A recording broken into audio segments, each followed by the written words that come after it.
Hello friends, welcome to शिक्षा centre. तो BPSC previous year question series का यह 9वां वीडियो होगा, ठीक है, जिसमें 46वें बीपीएससी के प्रश्नों को सोल्व करेंगे। और ये आपका बीपीएससी, सीडीपीओ, बीएसएससी, दरोगा के अलावा अन्य जो भी एग्ज़ाम है उसके लिए महत्वपूर्ण होगा। पहले का आप सेट नहीं देखे होंगे तो लिंक डिस्क्रिप्शन में दिया हुआ है। चलिए शुरू करते हैं।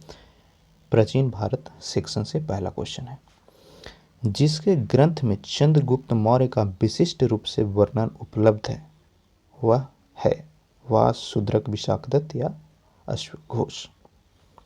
आंसर हो जाएगा विशाखदत्त। ठीक है।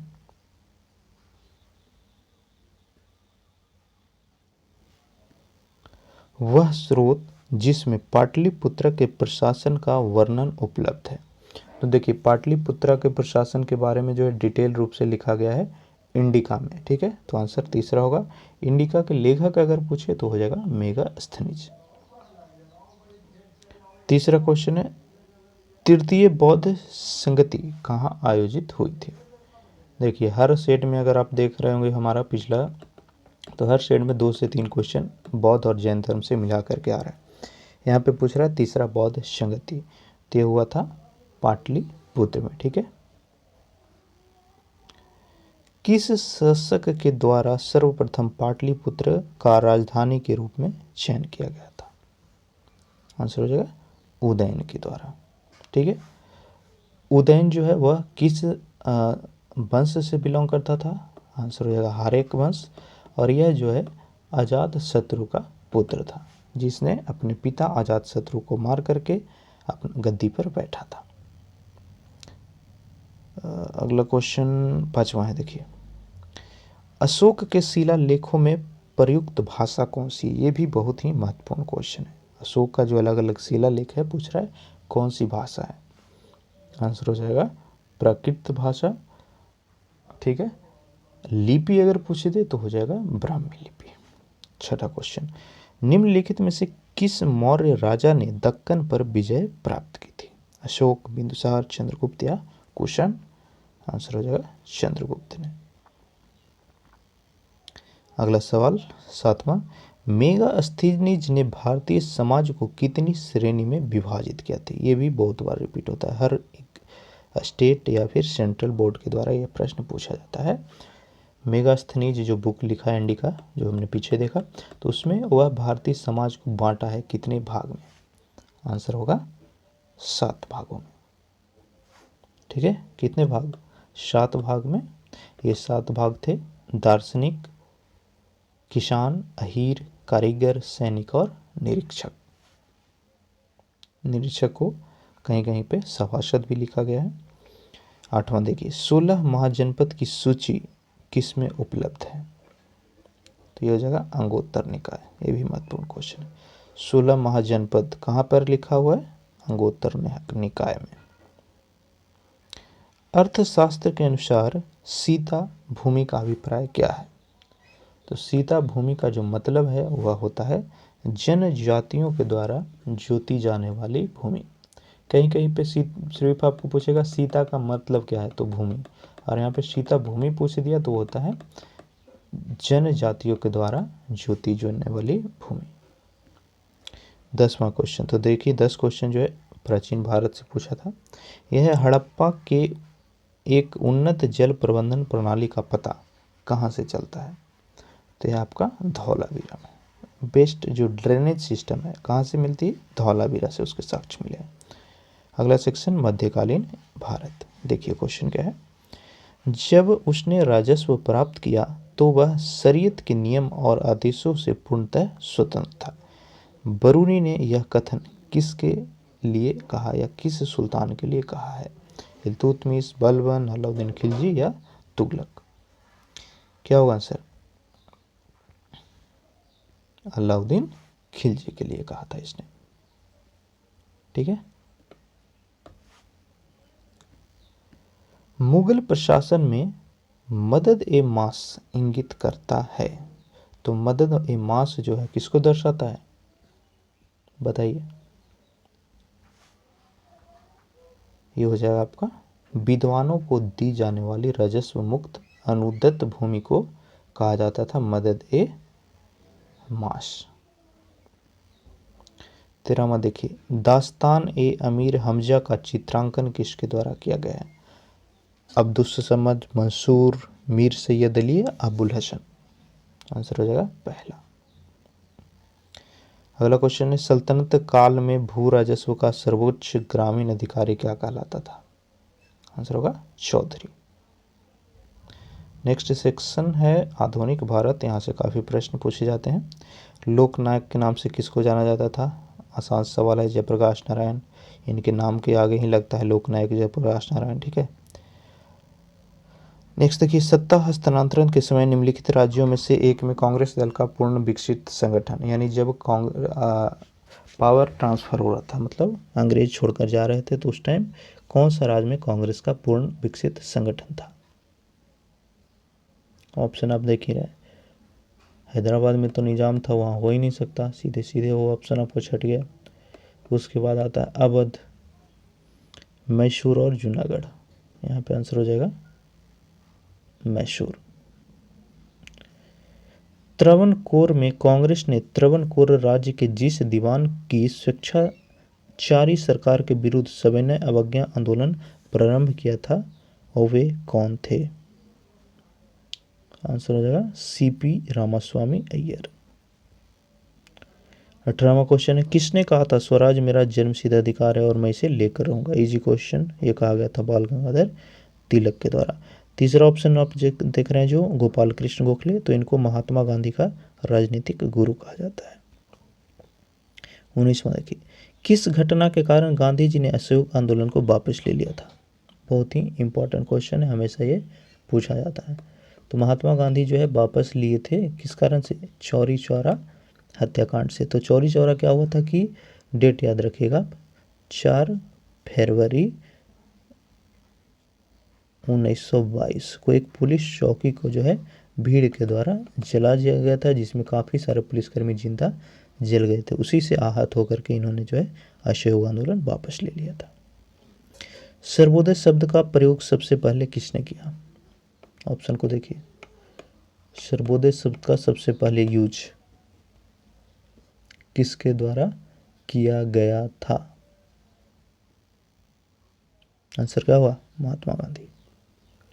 पूना समझौता का उद्देश्य, तो देखिए सूरत विभाजन जो है गरम दल नरम दल में जब बंट गया कांग्रेस, तो पूना समझौता उसके बाद हुआ था। उसका मतलब आपको सॉरी वो हुआ था आपका पूना पैक्ट इसको बोला जाता है, तो मैं थोड़ा भूल रहा हूँ। यहाँ पर पुणे समझौते का मतलब था कि दलित वर्ग को प्रतिनिधित्व। नेक्स्ट क्वेश्चन है 22वां, 1927 की बटलर कमेटी का उद्देश्य क्या था? ऑप्शन को ध्यान से देखिए, बटलर कमेटी का उद्देश्य यहाँ पर पूछ रहा है। भारतीय सेना का आधुनिकीकरण, गलत। कृषि का आधुनिकीकरण, गलत। राष्ट्रीय समाचार पत्र पर सेंसर लागू, ये भी गलत। लास्ट ऑप्शन बचा है, अब यही सही होगा। भारत सरकार तथा देशी राज्यों के बीच में संबंधों को सुधारना, ये था बटलर कमेटी का उद्देश्य। आगे बढ़ते हैं 23वां सवाल की ओर। क्या है देखिए, 18वीं सदी में बंगाल में वस्त्र उद्योग के पतन का उत्तरदायी कारण, वहाँ पर जो वस्त्र उद्योग था उसका पतन का मुख्य कारण यहाँ पर पूछ रहा है। उत्पादन की गुणवत्ता में कमी, गलत। गुणवत्ता तो वही था, कच्चा माल भी उपलब्ध था। ब्रिटेन को निर्यात करने वाले माल पर उच्च तट कर, ये सही है। वहाँ पर जो भी निर्यात था उस पर टैक्स काफ़ी ज़्यादा लगा दिया गया था, इसी वजह से धीरे धीरे उसका पतन होने लगा, सूती वस्त्र उद्योग का जो बंगाल का बिजनेस था। तो आंसर तीसरा होगा। 24वां देखिए, अंग्रेजों द्वारा भारतीयों को 1947 में सत्ता हस्तांतरित किए जाने के समय कांग्रेस का अध्यक्ष, देखिए कांग्रेस जो है उसकी स्थापना हुई थी 1885 ईस्वी में A.O. ह्यूमे की अध्यक्षता में। कांग्रेस की स्थापना के समय जो वायसराय था वो था लॉर्ड डफरिन। और यहाँ पर पूछ रहा है कि कांग्रेस का अध्यक्ष जब भारत स्वतंत्र हुआ था उस समय कौन था? आसान सवाल है, JB कृपलानी आंसर हो जाएगा। देखिए 1905 में जब बंगाल विभाजन हुआ तो उसके विरोध के फलस्वरूप में दोबारा विभाजित कब हुआ था। ठीक है, बंगाल विभाजन पूछे तो आंसर हो जाएगा 1905 ईस्वी में। किसके द्वारा किया गया था? लॉर्ड कर्जन के द्वारा। यहाँ पर पूछ रहा है कि उसका विरोध के फलस्वरूप दोबारा विभाजन कब हुआ, तो हुआ था 1911 ईस्वी में। ठीक है, जिसकी घोषणा जो है दिल्ली में किया गया था शाही दरबार में 1911 ईस्वी में। उसके तहत बिहार और उड़ीसा को जो है बंगाल से अलग कर दिया गया 1 अप्रैल 1912 ईस्वी में। ठीक है, 26वां क्वेश्चन है, निम्नलिखित में से एक ने युद्ध के समय भारत की रक्षा के कानून के प्रावधान को, जिसे 1915 में पंजाब में गदर के विरुद्ध इस्तेमाल किया गया था, शांति के समय भी जारी रखना चाहता था। आंसर क्या होगा?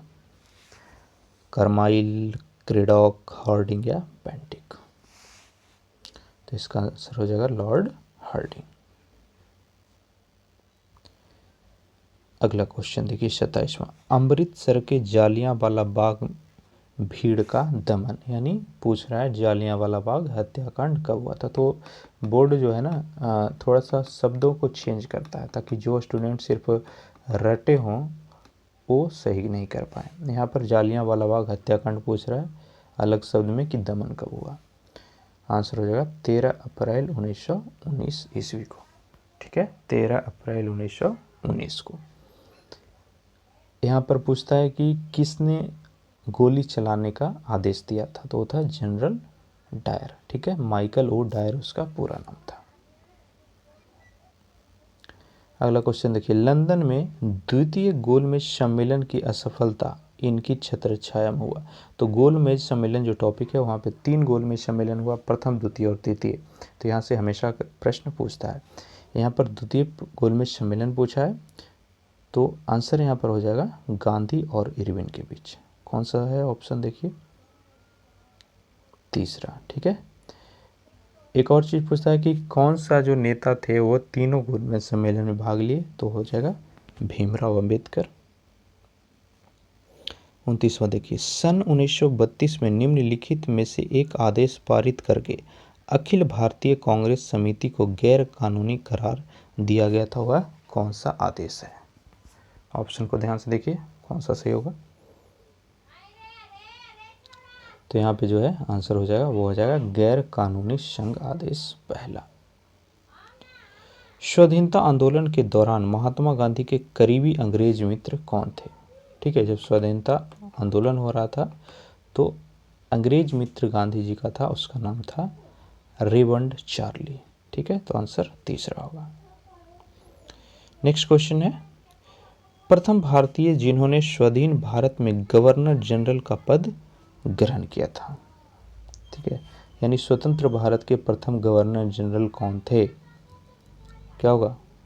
श्री राजगोपालचारी दूसरा। नेक्स्ट है, इलाहाबाद में संपन्न कांग्रेस कार्यकारी समिति की बैठक जो कि 1947 में अप्रैल मई के बीच में हुआ, निम्नलिखित सदस्यों में से एक सदस्य भारत के नाजीवाद, फाशीवाद तथा साम्राज्यवाद विरोधी निश्चित रुख के कारण जापान के विरुद्ध गुरिल्ला युद्ध की अपनी योजना के पक्ष में बहुमत जुटाने में सक्षम हुए थे, वे कौन थे? सुभाष चंद्र बोस, सरोजनी नायडू, मौलाना आजाद या जवाहरलाल नेहरू।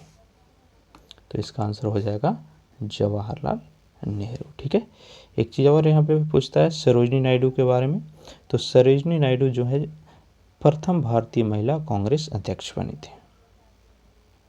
नेक्स्ट क्वेश्चन देखिए, महात्मा गांधी का मानना था कि द्वितीय विश्व युद्ध में भागीदारी का मतलब से निम्नलिखित सिद्धांत का उल्लंघन होगा। क्या ऑप्शन क्या क्या दिया हुआ है? न्याय, समानता, समाजवाद, अहिंसा। आंसर अहिंसा होगा, क्योंकि युद्ध होगा तो अहिंसा होना ही होना है। 34वां क्वेश्चन देखिए, सन 1935 के विधेयक के तहत गठित संयुक्त संसदीय समिति के अध्यक्ष थे, जिनके परिणाम स्वरूप भारत सरकार का कानून 1935 निर्मित हुआ। ऑप्शन को ध्यान से आपको देखना है और आंसर गेस करना है। ये हो जाएगा लॉर्ड लिनलिथगो पहला। 1906 ईस्वी में मिंटो से शिमला में मिले मुसलमानों के शिष्टमंडल ने प्रार्थना किया था कि, यहाँ पर आंसर होगा मुसलमानों के लिए पृथक निर्वाचन प्रणाली। ठीक है, एक चीज़ और पूछता है कि किस अधिनियम के तहत मुसलमानों के लिए पृथक निर्वाचन प्रणाली लाया गया, तो आंसर होगा 1919 ईस्वी का मॉर्ले मिंटो सुधार अधिनियम। 36वां देखिए, नागरिक सेवाओं के लिए प्रतियोगी परीक्षा प्रणाली को सिद्धांततः स्वीकार कब किया गया था, तो ये चार्टर्ड एक्ट के द्वारा किया गया था 1853 ईस्वी का चार्टर एक्ट के तहत, तो आंसर दूसरा होगा।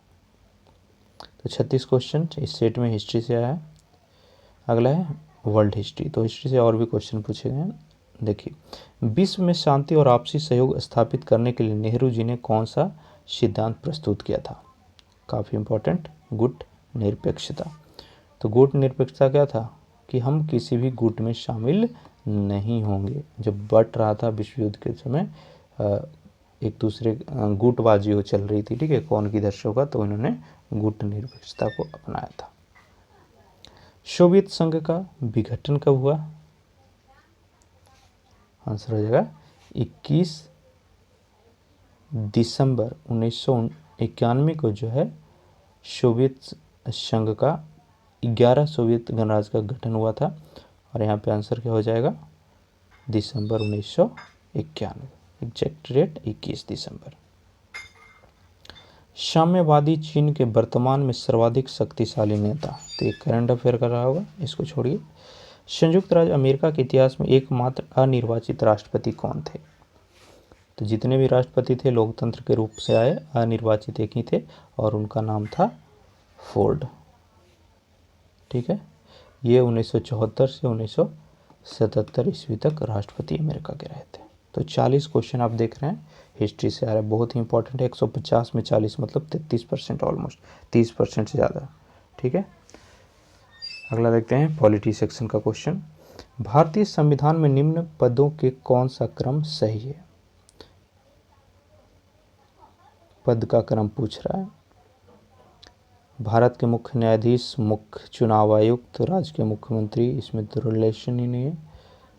होता है आपका राष्ट्रपति, मैं बता रहा हूँ पद का क्रम वरीयता, सुनिएगा ध्यान से। तो सबसे पहले राष्ट्रपति हुए, फिर उपराष्ट्रपति, फिर प्रधानमंत्री, फिर राज्य के राज्यपाल, फिर उप प्रधानमंत्री, फिर मुख्य न्यायाधीश और लोकसभा अध्यक्ष, उसके बाद कैबिनेट मिनिस्टर होता है। ठीक है, तो यहाँ पे आंसर राज्य के राज्यपाल जो है मुख्य न्यायाधीश से पहले होंगे, तो आंसर दूसरा होगा। ठीक है, बाकी ऑप्शन आप देख लीजिए। नेक्स्ट देखते हैं 42वां क्वेश्चन। भारत के राष्ट्रपति को विशिष्ट केंद्र राज्य राजकोषीय संबंधों के बारे में बारे में सुझाव किसके द्वारा दिया जाता है, किसके बारे में, राजकोषीय संबंध के बारे में राष्ट्रपति को जो है सुझाव देता कौन है, तो आंसर हो जाएगा वित्त आयोग। 43वां देखिए, योजना आयोग का उपाध्यक्ष कौन, ये भी करंट अफेयर, इसको छोड़ेंगे। बिल वित्त के लिए किसकी पूर्व स्वीकृति अनिवार्य है। देखिए, जो फाइनेंशियल बिल आता है उसके लिए पूछ रहा है सबसे पहले किसका परमिशन चाहिए, नहीं स्वीकृति चाहिए, तो होते हैं भारत के राष्ट्रपति। वह कौन सी सभा है जिसका अध्यक्ष उस सदन का सदस्य नहीं होता है, लोकसभा, तो लोकसभा के अध्यक्ष तो लोकसभा का कोई मेंबर ही होता है, राज्यसभा, विधानसभा, विधान परिषद। तो आप देखे होंगे, पढ़े होंगे पीछे कि जो राज्यसभा के अध्यक्ष होते हैं हमेशा कौन होता है, उप राष्ट्रपति होता है, इसलिए यहाँ पे आंसर दूसरा होगा। संविधान के 73वें संविधान संशोधन का संबंध किससे है, तो 73वां जो है वह पंचायती राज से है और 74वां है नगर पालिका से, दोनों याद कर लीजिए, नगर पालिका 74th और पंचायती राज 73वां। लोकसभा की कार्यवाही में भाग लेने का अधिकारी कौन नहीं होता है, महालेखा परीक्षक, अटॉर्नी जनरल, सॉलिसिटर जनरल या फिर भारत के राष्ट्रपति के सचिव, तो आंसर हो जाएगा चौथा। इसका हक नहीं होता कि वो लोकसभा के कार्यवाही में भाग ले। आगे देखते हैं क्वेश्चन नंबर 48। देखिए, किस संशोधन में समाजवादी, धर्मनिरपेक्षता और राष्ट्रीय एकता एवं अखंडता शब्द भारतीय संविधान में जोड़े गए थे? तो यह जोड़ा गया था किसके तहत, बताइए। बहुत ही ईजी है, आंसर होगा 42वां संविधान संशोधन, जिसको लघु संविधान भी कहा जाता है, क्योंकि काफ़ी सारे चेंजेज जो है इस संविधान संशोधन के तहत किया गया। एक चीज़ और पूछता है, 44वां संविधान संशोधन, तो इसके तहत जो है वह संपत्ति के अधिकार को मौलिक अधिकार से हटा करके कानूनी अधिकार बना दिया गया है। 49वां देखिए, भारतीय संविधान में अनुच्छेद 370 का संबंध, तो ये जम्मू कश्मीर से था, जिसको अभी हटा दिया गया है, तो आंसर पहला होगा। था होगा, है की जगह था हो जाएगा, क्वेश्चन पूछेगा तो। निम्नलिखित में से कौन लगातार 2 बार राष्ट्रपति रहे? तो अब तक सिर्फ और सिर्फ राजेंद्र प्रसाद ही हैं जो 2 बार राष्ट्रपति रहे हैं। आंसर हो जाएगा क्या, पहला। नेक्स्ट देखिए, फिजिकल ज्योग्राफी यानी भूगोल का क्वेश्चन सेक्शन आ गया। तो 50 क्वेश्चन जो है हिस्ट्री और पॉलिटी से है, ठीक है। पूरा कंप्लीट 33% हिस्ट्री और पॉलिटी, इसलिए आप अच्छे से पढ़ेंगे जब भी पढ़ेंगे तो। आगे है क्वेश्चन नंबर 51वां, विश्व के विशाल बलित पर्वतों की रचना आज से लगभग कितना मिलियन वर्ष पूर्व है? तो ये 30 मिलियन वर्ष पूर्व माना जाता है। विश्व के 80% सक्रिय ज्वालामुखी निम्नलिखित में से किस पेटी में है? आंसर हो जाएगा मध्य प्रायद्वीपीय और इसका आंसर हाँ प्रशांत पेटी होगा, ठीक है। तो आंसर पहला हो जाएगा। प्रशांत पेटी का जो है यही कारण है कि रिंग ऑफ फायर कहा जाता है, क्योंकि यहाँ पे काफ़ी सारे एक्टिव ज्वालामुखी हैं। विश्व के विशालतम स्वर्ण क्षेत्र यानी सोना उत्पादन का क्षेत्र दक्षिण अफ्रीका के निम्न में से कौन सी पर्वत श्रेणी में स्थित है?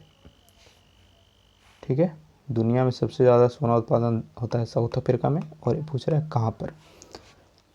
आंसर हो जाएगा विटवाटरसरैंड पर्वत श्रेणियाँ। नेक्स्ट सेक्शन है इंडियन ज्योग्राफी, भारत का भूगोल। भारत की स्थिति, ये तो काफ़ी आसान सवाल है, आपको पता होना चाहिए। तो भारत की स्थिति बात करेंगे तो है अक्षांश 8437.6 उत्तर और देशांतर 68.7 पूरब से लेकर के 97.25 पूरब के बीच। इसका स्क्रीनशॉट ले लीजिए, ये इंडिया का मैप पे पोजीशन है। हिमालय काट कर एवं बहकर आने वाली नदियाँ कौन कौन सी है? हिमालय को काटकर और बहकर आने वाली नदी यहाँ पर पूछ रहा है। तो ब्रह्मपुत्र, सतलज और सिंधु, ये तीनों की तीनों नदियाँ हिमालय को काट करके आती है। इनका उद्गम स्थल पूछे अगर तो आंसर क्या होगा, मानसरोवर झील के पास है तीनों का उद्गम स्थल। नेक्स्ट देखिए, मिलाना है इसको वन के प्रकार और प्रदेश को, ठीक है। तो नीचे देखते हैं सूची 1 सूची 2। उष्ण कटिबंधीय सदाबहार मानसून शीतोष्ण और प्रदेश में दिया हुआ है, ठीक है। तो यहाँ पे बात करेंगे उष्ण कटिबंधीय सदाबहार वन, तो ये आपका शिलोंग का पठार और सह्याद्री वाला इलाका है, तो ये का हो जाएगा दूसरा। मानसूनी वन, तो ये आपका छोटा नागपुर का पठार होता है, शिवालिक रेंज, तो ये हो जाएगा दूसरा का पहला। शीतोष्ण की बात करेंगे तो ये आपका पश्चिमी हिमाचल और पूर्वी पश्चिम हिमाचल और नीलगिरी का एरिया है, और कच्छ मैनग्रोव ये पश्चिम बंगाल और तराई वाला एरिया, ठीक है। तो यहाँ पे याद हो गया होगा आपको, आंसर हो जाएगा तीसरा, ठीक है। पीडीएफ चाहिए तो हमें कमेंट में बताइएगा, मैं प्रोवाइड करूँगा आपको, ठीक है ना। सारे सेट का आप फिर से प्रैक्टिस कीजिएगा। 57 नंबर देखिए क्वेश्चन, ध्यान से। मत्स्य संसाधनों के संबंध में निम्नलिखित कथन पर मनन करना है यहाँ पे। तो ये जो है ना डाटा दिया हुआ है, तो ये डाटा तो चेंज होंगे, तो एक्चुअली में करंट अफेयर का पार्ट रहा होगा उस समय। यहाँ पे आंसर बता दे रहा हूँ कि भारत का वर्तमान मत्स्य उत्पादन 30 मिलियन, तो ये तो चेंज हुआ होगा ये, चूँकि 2 या 4 का ये क्वेश्चन है 45वें बीपीएससी का, तो काफ़ी डाटा चेंज हुआ होगा, इसलिए इस क्वेश्चन को स्किपिंग कर दीजिए। भारत में ताम्र, लोहा, कोयला निम्नलिखित में से किस वर्ग के स्थानों से क्रमबद्ध है? मतलब किसका उत्पादन किस क्षेत्र में हो रहा है। तो तांबा की बात करेंगे तो खेतड़ी राजस्थान में उत्पादन सबसे ज़्यादा होता है, ठीक है। वहीं स्वर्ण तो कोलार, लौह कर्नाटका, और कोयला जो है झरिया झारखंड में होता है, ठीक है। तो कोयला पूछा, झरिया आंसर होगा झारखंड वाला। लौह की बात करेंगे तो लौह कर्नाटका, कुद्रेमुख, तो ये आंसर दूसरा हो जाएगा यहाँ पे। तांबा कोलार, नो सॉरी, यहाँ पे दोनों ऑप्शन थोड़ा क्लोज दिया है। तांबा तो खेतरी हो गया, स्वर्ण कोलार, लौह केदेमुख, और कोयला झरिया, तो पहला आंसर हुआ। 59 देखिए, भारत की जनसंख्या कब इतना करोड़ हो जाएगी, तो पार हो गया ना। आगे बढ़ते हैं, 2001 का जनगणना, ये भी करंट अफेयर छोड़िए, ये भी अगला जो 61 नंबर, ये भी आप करंट अफेयर देख रहे हैं, तो करंट अफेयर आप पढ़ेंगे 2011 अगले बीपीएससी के लिए। उसके बाद अगर जनगणना आती है, आप देख रहे हैं वीडियो, तो उस समय का लेटेस्ट करंट अफेयर आपको पढ़ के जाना है। अगला सेक्शन है विश्व भूगोल का सेक्शन, ठीक है। क्वेश्चन नंबर 62 से शुरू हो रहा है ये। देखिए, विश्व में अधिकतम संभाव्य जल शक्ति वाले कतिपय नदी बेसिन कौन कौन सा है? तो आंसर होगा कांगो, कोलंबिया और यांगत्से, पहला। नेक्स्ट देखिए, निम्नलिखित में से कौन से प्रमुख समूहन में हमें विश्व की 2/3 जनसंख्या का मधुमक्खी छत्ते की भांति संकेंद्रण देखने को मिलता है? आंसर होगा दक्षिण एवं पूर्व एशिया।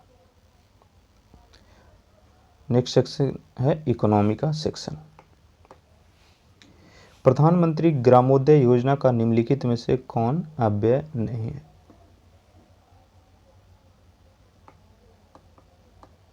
ठीक है, तो यहाँ पे आंसर हो जाएगा पोषण। नेक्स्ट देखिए, कथन और कारण दोनों में कौन सही है नहीं है, उसका एक्सप्लेनेशन यहाँ पे पूछ रहा है। देखिए, भारत की सार्वजनिक क्षेत्र की 14 तेल शोध संस्थाओं में 7 तट पर स्थित है। अभी ये डाटा चेंज हुआ क्योंकि अभी वर्तमान सब जो गवर्नमेंट है प्राइवेटाइजेशन पूरा सेलिंग कर रही है, तो हम श्योर नहीं है कितना सेल हुआ नहीं हुआ, तो पहले वाला तो सही आंसर होगा नहीं, इसीलिए इसको छोड़ रहे हैं, ठीक ना। आगे देखिए, कौन सा आर्थिक अधोसंरचना में नहीं आता है? सड़क, रेलवे, शिक्षा और ऊर्जा। बोल रहा है कि आर्थिक संरचना में भारत का कौन शामिल नहीं है, तो हो जाएगा शिक्षा और ऊर्जा। बाकी के तीनों आर्थिक अधोसंरचना में आता है, शिक्षा और स्वास्थ्य, सॉरी। अगला क्वेश्चन 67 नंबर देखिए, सामाजिक अधोसंरचना में किसे शामिल नहीं किया जा सकता है? शिक्षा, स्वास्थ्य, तार संचार और आवास। तो इसमें सामाजिक अधोसंरचना में जो है वह आपका शामिल हो जाएगा। शिक्षा भी समाज के लिए ज़रूरी है, स्वास्थ्य भी और आवास भी, दूर संचार नहीं होगा आंसर, ठीक है। तो तीसरा आंसर हो गया। भारत में कोर उद्योग यानी जो कोर इंडस्ट्री है वह कौन सा है? सभी के सभी विद्युत, कोयला और पेट्रोलियम, तीनों के तीनों जो है कोर इंडस्ट्री के अंतर्गत आता है। नेक्स्ट देखिए, 10वीं पंचवर्षीय योजना की अवधि पूछ रहा है, तो ये 2002 से 2007 था। अगला सेक्शन भौतिकी यानी फिजिक्स। क्वेश्चन देखिए, जस्ता का एक आयतन भाग यानी घनत्व जो है इतना दिया हुआ है, को 2 आयतन भाग तांबा उसका घनत्व दिया हुआ है, से मिलाने पर पीतल बनता है, तो पीतल का घनत्व पूछ रहा है। एक आयतन उसमें जस्ता होगा और 2 आयतन क्या होगा? तांबा होगा। तो ये बेसिकली क्या है? मैथ का क्वेश्चन आ गया, ठीक है। इसको कैलकुलेट करके आपको निकालना पड़ेगा क्या? 1 मतलब 7100 kg प्लस 2 × 8900, ये दोनों को मिलाएंगे, ठीक है, और भागा देंगे कितना से? 3 से, तो आंसर इसका आ जाएगा 83 किलोग्राम पर मीटर स्क्वायर। जस्ता से एक बर्तन पर विद्युत लेपन की विधि में क्या होता है? ध्यान से देखिए ऑप्शन को, थोड़ा टाइम दे रहा हूँ। बर्तन को ऋण ध्रुव बनता है, शुद्ध जस्ता धन बनता है, कार्बन। बर्तन को ऋण ध्रुव, शुद्ध जस्ता धन, या बर्तन को धन या जस्ता को ऋण। तो यहाँ पे आंसर होगा चौथा, बर्तन पॉजिटिव होता है और जस्ता निगेटिव होता है। आप एक लिफ्ट में खड़े हैं, लिफ्ट के फर्श पर आपके भार लग रहा है। तो देखिए डायरेक्ट लूसेंट है। जब आप ग्रेविटी सेक्शन पढ़ेंगे तो लिफ्ट में ऊपर जाने पर, नीचे जाने पर ग्रेविटी के चेंज होगा, भार उसमें वाले व्यक्ति को कमेगा बढ़ेगा, किस दिशा में कमेगा बढ़ेगा, तो ये सबको अच्छे से पढ़िएगा। यहाँ पे आंसर बोल रहा है कि लिफ्ट पर खड़े हैं, लिफ्ट के फर्श पर आपके द्वारा लग गया भार। तो ये जो है आंसर हो जाएगा दूसरा।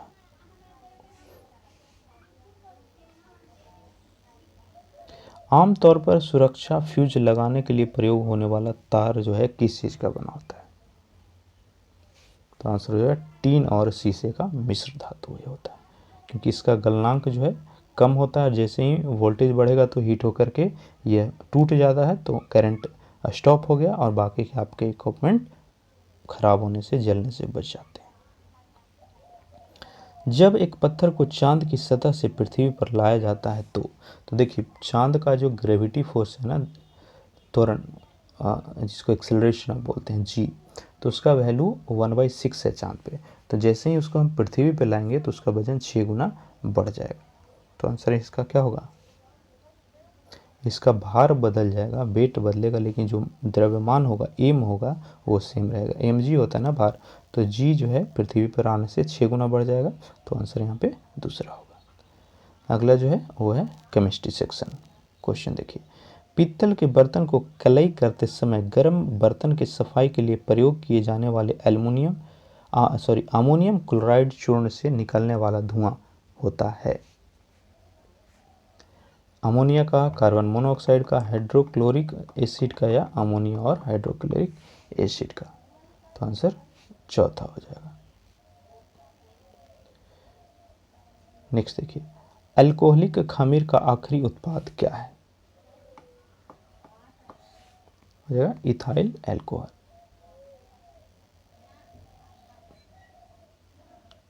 77 नंबर देखिए, हाइड्रोफ्लोरिक एसिड कांच की बोतल में नहीं रखा जाता है, इसका कारण पूछ रहा है। तो ये इसका कारण ये है ना कि यह रिएक्शन करता है किससे? तो आंसर हो जाएगा कांच की सिलिकॉन ऑक्साइड से, और यही कारण है इसको कांच की बोतल में हम नहीं रखते हैं। तो आंसर चौथा होगा। फिर से रिक्वेस्ट है आपसे, प्लीज़ वीडियो अच्छा लगे तो लाइक कीजिए, कुछ कमी रहे तो हमें बताइएगा ताकि हम और इम्प्रूव कर सकें, और आपके जो जर्नी है प्रिपरेशन का, गवर्नमेंट जॉब पाने का, उसमें हम कुछ सपोर्ट कर सकें। ठीक है, क्योंकि हमारा पर्पस यही है, आपको कुछ भी हो, जो भी हमारे तरफ से, वो सपोर्ट करना फ्री ऑफ कॉस्ट। ठीक है, जब भी आप फ्री टाइम हो, सोने जा रहे हो, सुबह उठे हो, तो एक सेट देख लीजिए। ठीक है, तो इस तरह से आपका धीरे धीरे करके पूरा कंप्लीट हो जाएगा। 78 नंबर क्वेश्चन देखते हैं, वायु में थोड़ी देर रखने पर किस धातु के ऊपर जो है हरे रंग की बेसिक कार्बोनेट परत जम जाती है? तो वायु में अगर थोड़ा देर भी रखेंगे किसको, तांबा को, तो उस ऊपर वाला पार्ट हरा हरा हो जाता है। कच्चे फलों को कृत्रिम रूप से पकाने के लिए प्रयोग में लाई जाने वाला गैस, वेरी वेरी इंपॉर्टेंट। जो भी आप कच्चा फल देखते हैं तो उस पर जो है इथिलीन का छिड़काव करके उस गैस को आप उसको पका सकते हैं कृत्रिम रूप से। तो आंसर चौथा हो गया। विस्फोटक नाइट्रोग्लिसरीन क्या है? नमक है, नाइट्रो हाइड्रोकार्बन है, सम्मिश्र हाइड्रोकार्बन है, या फिर एस्टर है? आंसर चौथा हो जाएगा। नेक्स्ट है 81 क्वेश्चन देखिए, वायु में कौन सी नोबल गैस नहीं है? हीलियम, आर्गन, नियॉन और रेडान में पूछ रहा है कौन सा गैस जो है वह नोबल गैस नहीं है? आंसर हो जाएगा रेडॉन। क्लोरोफिल में कौन सा धातु आयन पाया जाता है? लोहा, जस्ता, मैग्नीशियम, या कोबाल्ट? हो जाएगा मैग्नीशियम। शुष्क बर्फ देखिए लगातार तीसरा सेट में मिला है शुष्क बर्फ, तो एक ठोस कार्बन डाइऑक्साइड को कहा जाता है। ठीक है, चलिए अगला सेक्शन स्टार्ट होगा, वो है आपका बायोलॉजी और इकोलॉजी से पूछा गया प्रश्न। ध्यान से देखिए क्वेश्चन को। निम्नलिखित में से कौन सा विटामिन खून के जमने में अधिक आवश्यक होता है? हर बार ये रिपीट होता है। ठीक है, ब्लड क्लॉटिंग यानी खून का जमना किस विटामिन के कारण प्रभावित होता है? आंसर होगा विटामिन के। अगला देखिए, निम्नलिखित में से कौन सा एक हार्मोन है? आरएनए, इंडरेज, इंसुलिन, एस्कॉर्बिक एसिड में हार्मोन पूछ रहा है, तो ये हो जाएगा आपका इंसुलिन। ठीक है, यह हार्मोन किसको कहते हैं? जो अंतरस्रावी ग्रंथियों के द्वारा स्रावित होता है। निम्नलिखित में से कौन सा मनुष्य में अवशेषी अंग नहीं है? ध्यान से देखिए ऑप्शन को, अवशेषी अंग बोल रहा है कि कौन सा नहीं है, तो हो जाएगा सामने वाले चपटे दांत। शक्करों में सबसे मीठी शक्कर, ये भी बार बार पूछता है, जो शर्करा है उसमें सबसे ज़्यादा मीठा कौन होता है? आंसर होगा फ्रुक्टोज। नेक्स्ट सेक्शन है साइंस एंड टेक का। अमेरिकी अंतरिक्ष यान कोलंबिया दुर्घटनाग्रस्त हुआ था, करंट अफेयर है, छोड़िए इसको। भारत ने अपना पहला परमाणु परीक्षण कब किया था? Very very important. तो भारत जो है अपना पहला परमाणु परीक्षण कब किया था? इंदिरा गांधी जब प्रधानमंत्री थी तो उस टाइम किया गया था। आंसर हो जाएगा 18 मई 1974 को। नेक्स्ट सेक्शन है बिहार स्पेशल। बिहार महान धार्मिक केंद्र है, तो जैन का भी है, बौद्ध का भी है, तो आंसर होगा सिख का भी है। सिख का हो गया पटना साहिब, जैन का हो गया आपका कहाँ पर, ये जहाँ पर महावीर की मृत्यु हुई थी पावापुरी, और बौद्ध का तो राजगीर बोधगया हो ही गया। ठीक है, चलिए आगे बढ़ते हैं। झारखंड बिहार से कब अलग हुआ था? ऑलरेडी हम पीछे बता चुके हैं इसी सेट में, 15 नवंबर 2000 को। बिहार में कितने यूनिवर्सिटी है?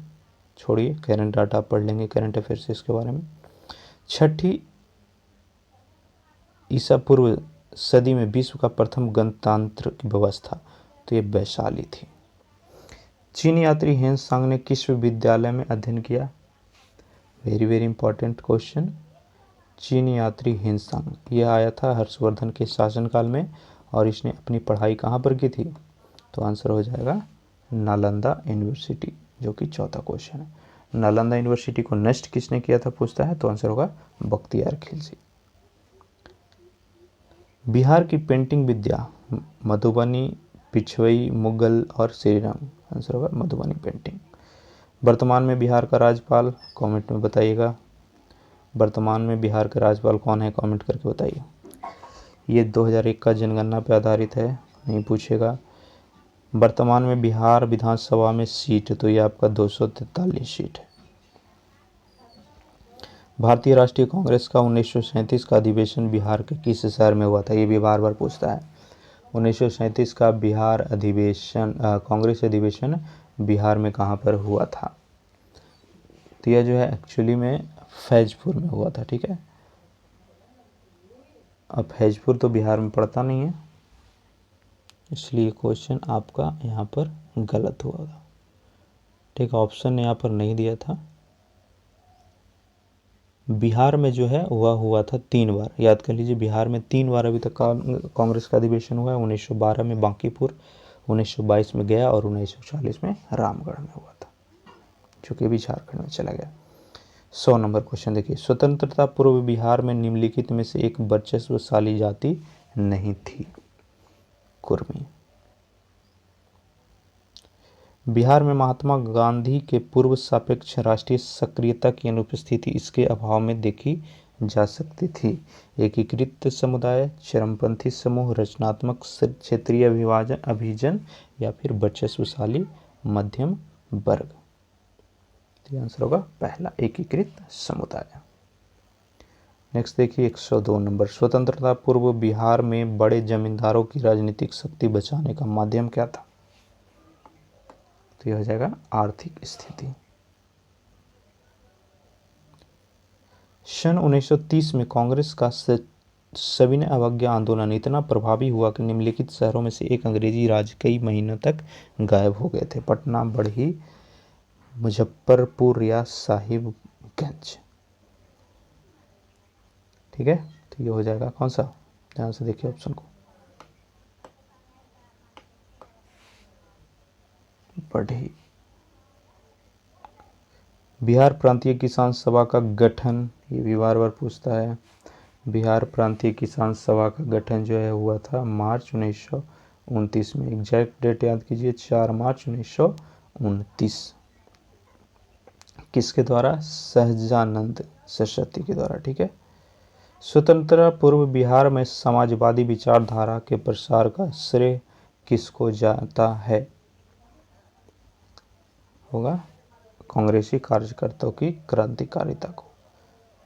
ब्रिटिश राज में बिहार के कृषक वर्गों को निम्नलिखित श्रेणी में रखा जाता था। त्रिमुखी वर्गीकरण। नेक्स्ट देखिए, विकास का कारण, डेवलपमेंट का जो मेजर रीजन है वो पूछ रहे हैं यहाँ पे, तो हो जाएगा जीने के लिए संघर्ष। बिहार में भौतिक विभागों में आप निम्नलिखित में से कौन सा सम्मिलित नहीं करेंगे? तो बिहार का जो फिजिकल चीज़ है उसमें निम्न में कौन सा नहीं है? आंसर हो जाएगा पूर्वी गंगा का मैदान।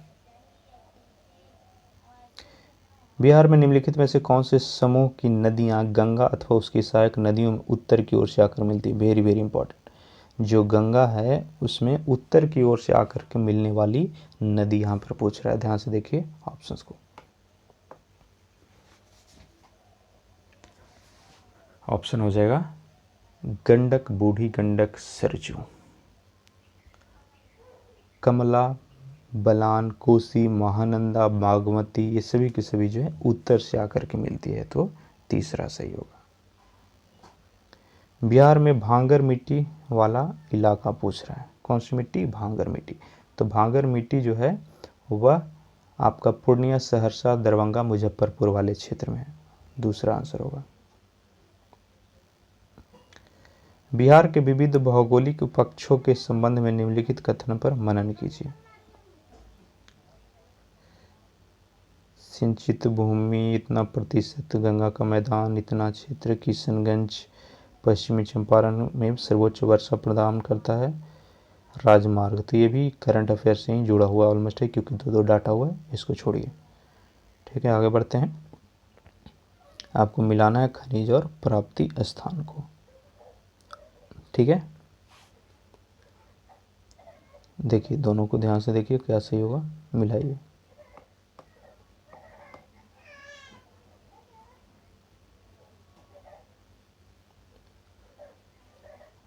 कौन सा चीज़ कहाँ से मिल रहा है ये पूछ रहा है। क्वेश्चन नंबर है आपका 112वां। तो अभ्रक जो है वो गया में काफ़ी ज़्यादा इसका उत्पादन होता है। ठीक है, डोलेमाइट कहाँ पर है?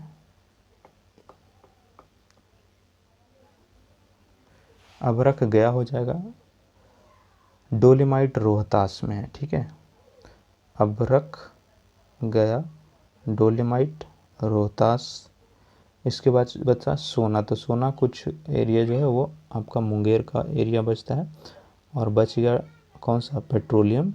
तो पेट्रोलियम किशनगंज। ठीक है, तो यहाँ पे आंसर हो जाएगा इसका तीसरा, 2, 1, 4, 3। अगला है उद्योग और नगर को मिलाने के लिए भी इम्पोर्टेंट है। तो डालमिया नगर किस चीज़ के लिए? कागज़ और लुगदी के लिए। वहीं बात करेंगे किसका? दिलवारपुर। तो दिलवारपुर में क्या होता है? हो जाएगा सिगरेट। फिर है प्लाईवुड, तो हाजीपुर का एरिया है। और जूट की बात करेंगे तो पूर्णिया, कटिहार, सहरसा वाला एरिया है। तो आंसर इसका हो जाएगा दूसरा। ठीक है, नेक्स्ट है 2001 का जनगणना। तो अभी पूछेगा नहीं। जनसंख्या की दृष्टि से भारत में बिहार का क्रम, तो ये भी आपका जो है ना वो हो जाता है 2001 का जनगणना से ही आंसर दिया हुआ है। नेक्स्ट देखिए, भौगोलिक सीमाएं जुड़ी हुई नहीं है। राजस्थान, पंजाब, हरियाणा और बिहार बोल रहा है कि जो भौगोलिक दिशाएं हैं वह दूसरा देश से नहीं जुड़ा हुआ, तो बिहार का तो है ही। राजस्थान का उधर कच्छ वाला इलाका, हरियाणा और पंजाब, तो इसका सही आंसर क्या होगा? बिहार का तो नेपाल से है ना, सही आंसर होगा हरियाणा। हरियाणा कोई भी इंटरनेशनल बाउंड्री नहीं बनाती है, पंजाब पाकिस्तान से बनाता है, राजस्थान भी, और बिहार जो है नेपाल से। किस देश की सीमा बिहार राज्य से जुड़ा हुआ? ऑलरेडी प्रीवियस क्वेश्चन था, नेपाल। भौगोलिक क्षेत्रफल की दृष्टि से भारत में बिहार का क्रम, तो नए राज्य उसके बाद भी बने हैं, तो ये भी इसको स्किप कीजिए। नेक्स्ट भी 2000 आपका एक का ही जनगणना पे क्वेश्चन है, इसको छोड़िए। अगला क्वेश्चन है विविध सेक्शन का, इसको ध्यान से देखिए। डॉक्टर मनमोहन सिंह के लिए कौन सा कथन सही नहीं है? पूर्व वित्त मंत्री, मनमोहन सिंह वित्त मंत्री रहे थे क्या? जी हाँ, रहे थे, ठीक है। भारतीय रिजर्व बैंक के पूर्व गवर्नर भी वो थे, विश्वविद्यालय अनुदान आयोग के भी पूर्व अध्यक्ष थे, और अंतर्राष्ट्रीय मुद्रा कोष के पूर्व महानिदेशक, तो ये नहीं रहे, तो आंसर चौथा होगा। अंतर्राष्ट्रीय आर्थिक सहयोग में किसे तीसरा स्तंभ के रूप में जाना जाता है? आंसर हो जाएगा आपका विश्व व्यापार संगठन, यानी वर्ल्ड ट्रेड ऑर्गेनाइजेशन। इसकी स्थापना हुई थी 1 जनवरी 1995 को, और विश्व व्यापार संगठन की जो हेडक्वार्टर है वो जिनेवा में स्थित है। मिलेनियम विकास लक्ष्य में किसे शामिल नहीं किया गया है? आंसर क्या होगा इसका?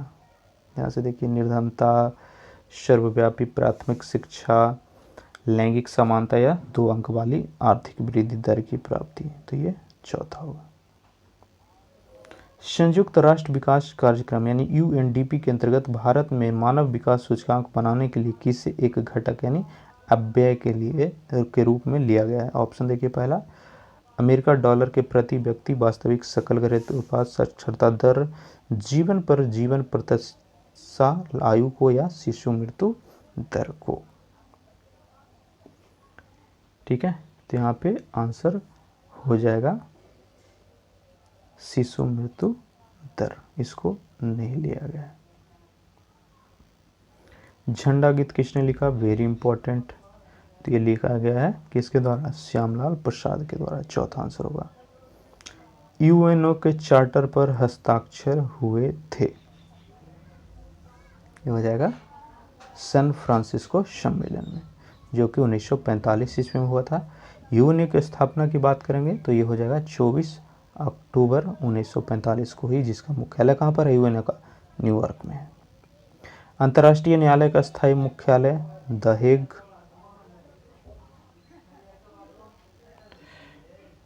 अगला देखिए, हिंद महासागर तटीय क्षेत्रीय सहयोग संगठन के चार्टर पर हस्ताक्षर, ठीक है, तो ये किया गया था 5 मार्च 1997 को। ये भी एक तरह से करंट अफेयर ही है। शक्ति स्थल का संबंध ही इम्पोर्टेंट है, तो शक्ति स्थल जो है वह भारत की एक आयरन लेडी प्रधानमंत्री श्रीमती इंदिरा गांधी का समाधि स्थल है। अगला सेक्शन गणित और रीजनिंग, इसका मैं आंसर बता दे रहा हूँ, आप सोल्व करके ट्राई करें, ठीक है। इसका आंसर हो जाएगा आपका पहला, निकालिएगा, स्क्रीनशॉट ले सकते हैं। पीडीएफ चाहिए तो फिर से मैं रिक्वेस्ट कर रहा हूँ, हमारे टेलीग्राम चैनल को ज़रूर ज्वाइन कीजिएगा इसके सॉल्यूशंस के लिए भी। 142 का जो है वह आंसर होगा दूसरा। नेक्स्ट है समीकरण सोल्व करने के लिए 143 नंबर क्वेश्चन, इसका सही आंसर क्या होगा?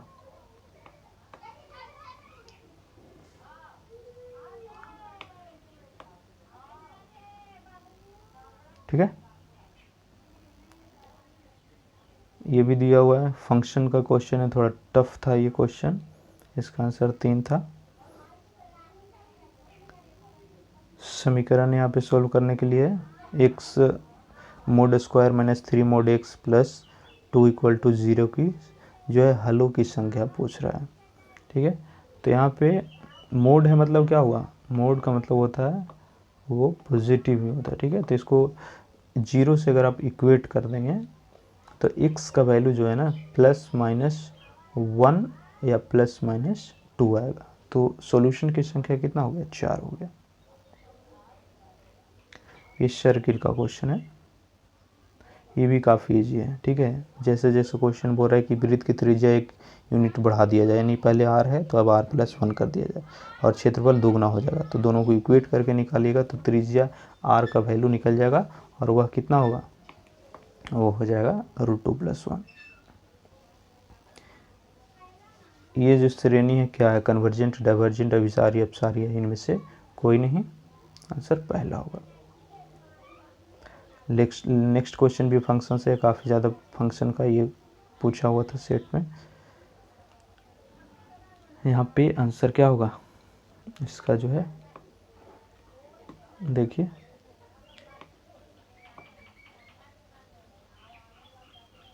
दूसरा। नेक्स्ट देखिए लिमिट का क्वेश्चन है, थोड़ा टफ क्वेश्चन था इसमें मैथ का, ये होगा पहला 1।